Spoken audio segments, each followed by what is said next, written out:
Hello friends, welcome to Gomathi's kitchen. இன்னைக்கு நம்ம பார்க்கக்கூடிய ரெசிபி பார்த்தீங்க அப்படின்னா நல்ல ஒரு சூப்பரான டேஸ்ட்ல சிக்கன் கிரேவி எப்படி செய்யலாங்கிறத பார்க்கலாம். இன்னைக்கு செஞ்சிருக்கிற சிக்கன் கிரேவிக்குன்னு பார்த்தீங்கன்னா மசாலா எல்லாமே நம்ம வதக்கி அரைச்சி ஃப்ரெஷ்ஷாக பண்ணியிருக்கிறோம்.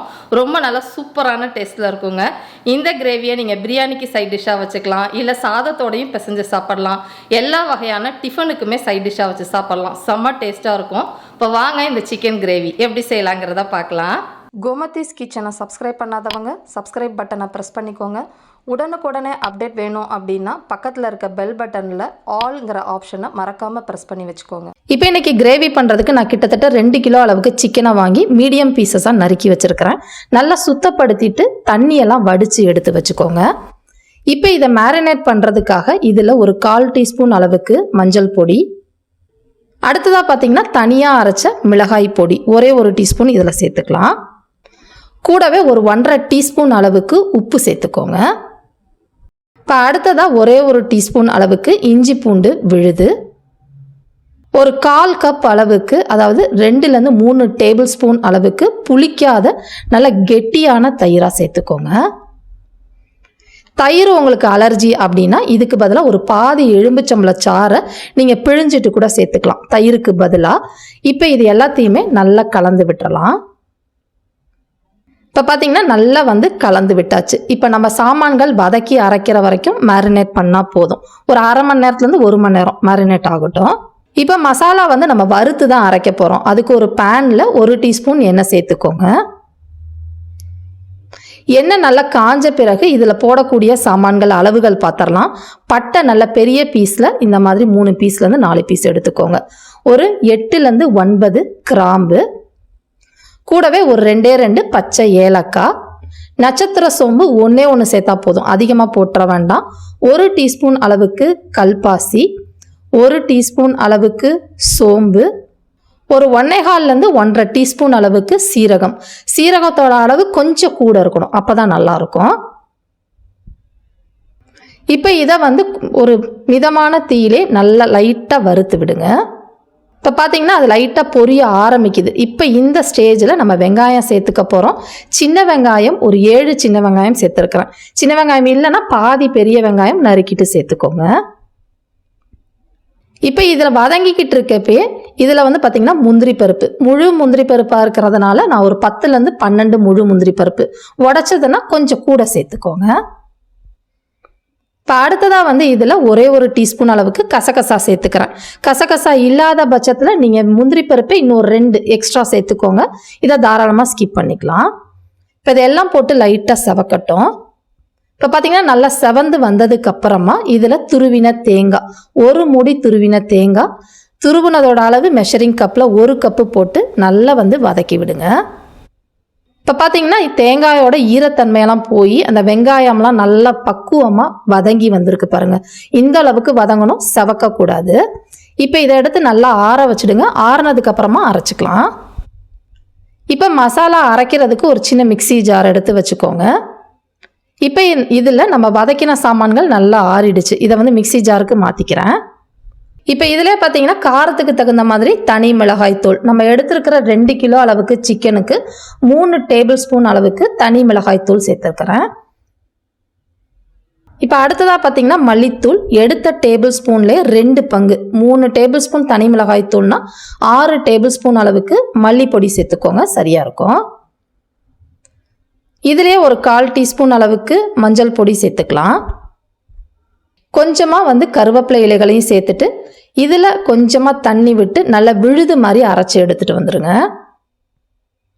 இப்போ பார்த்தீங்கன்னா கிரேவிக்கு தேவையான மசாலா நல்லா அரைச்சி எடுத்துகிட்டு வந்திருக்கேன் பாருங்கள்.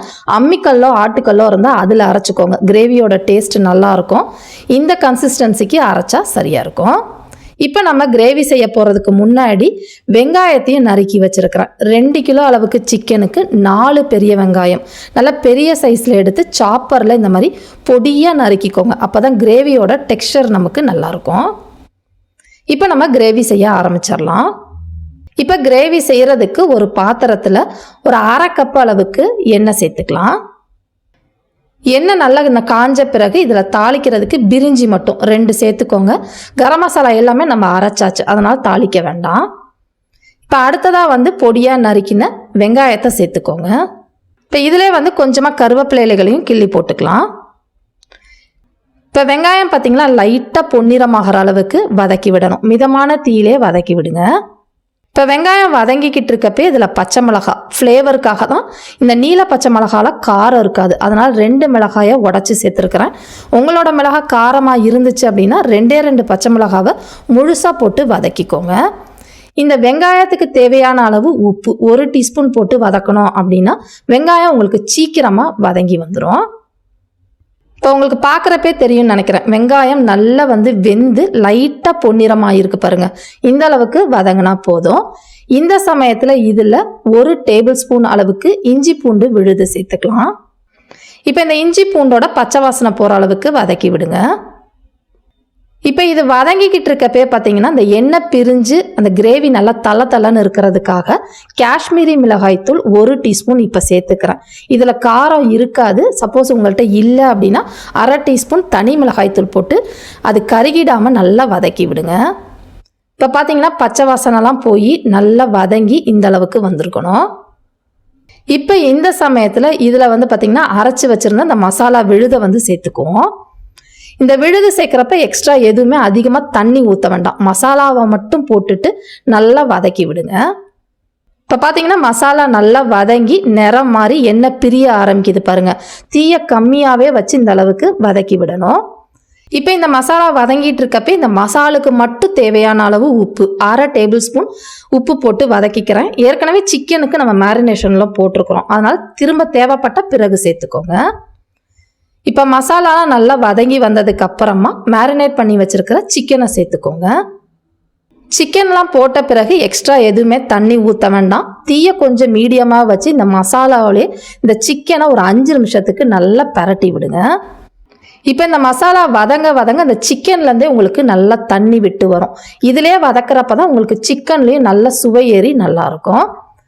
இப்போ பார்த்தீங்கன்னா கொஞ்ச நேரம் வதக்கினேன், இந்த எண்ணெயெல்லாம் பிரிஞ்சு மேலே வருது பாருங்கள். இந்த அளவுக்கு அந்த தண்ணி அதுலேருந்தே விட்டு உங்களுக்கு வெந்து வரும். இப்போ இந்த சமயத்தில் பார்த்தீங்கன்னா நம்ம தக்காளி சேர்த்துக்க போகிறோம். தக்காளி வந்து ஏற்கனவே வதக்கிறப்ப போடுறத விட இப்போ போடுறப்ப உங்களுக்கு நல்லாயிருக்கும். நான் வந்து பார்த்திங்கன்னா 4 தக்காளி மீடியம் சைஸில் எடுத்து நறுக்கிட்டு இதை மேலே சேர்த்துருக்குறேன். இதை போட்டு நீங்கள் பரட்டி விடாதீங்க, லைட்டாக பரவலாக வச்சு மூடி வச்சுருங்க. மூடி வச்சு ஒரு மிதமான தீயிலேயே இந்த சிக்கனை இந்த ஆவியிலேயே வேக விடுங்க, நல்லா வெந்து வரட்டும்.